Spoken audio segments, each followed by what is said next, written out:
Dahil nawawala niyang salamin niya, nagmadali na nga mamitas ni Mildred ng mga bulaklak bago pa siya abutin ng gabi. Hanggang sa tumuloy na siya sa bahay ng kanyang Lola Mila. Lola! Lola Mila! Lola Mila, nandito na po ako! Lola? Kamusta na kayo, Lola? Ano, nakainom na ba kayo ng gamot? Oh, bakit parang lumala yata yung ubo nyo? Hindi naman yata effective yung gamot nyo eh. Okay lang ba talaga kayo, Lola? Okay lang ako, Apo. Salamat at dumalaw ka sa akin. Lola, teka lang ah. Ang laki yata ng boses nyo. At saka medyo garalgal. Nakakatakot.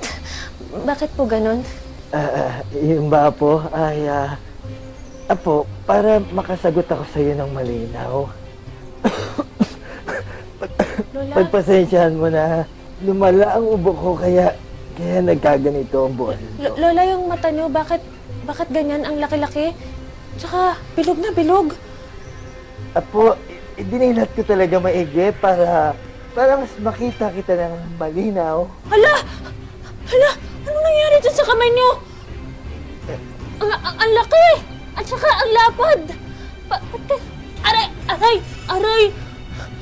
Lola, bakit ganun yung kuko niyang tulis? Di ba kakamali pwede lang natin ng 1 linggo?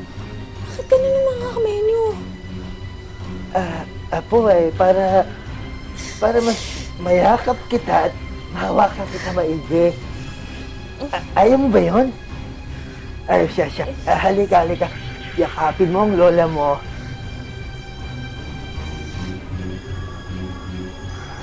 Namiss na kita, Apo. Lola, nag-toothbrush po ba kayo? Kasi medyo bad breath po kasi kayo eh. Bakit ganun yung bibig nyo? At saka ano yan nakalawit sa bibig nyo? Ang haba, at saka ang laki. Ano nangyari? Bakit kayo nagkakaganyan, Lola? Para mas madali kitang makain, Apo. Ay, na pa ako nagugutom eh!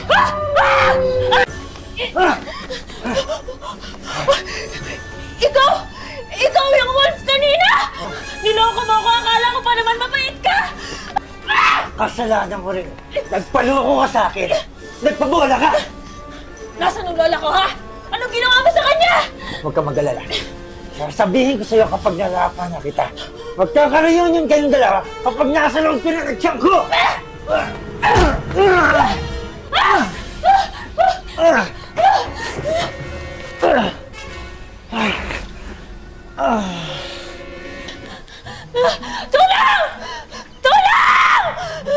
Tulong! Lola! Diyos ko! Lola! Tulong! Mildred! Lola, buhay ka! Ikaw mainit ka.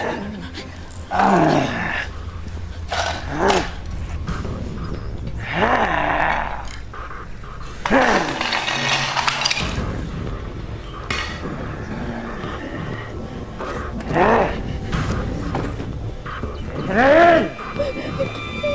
Asan ka?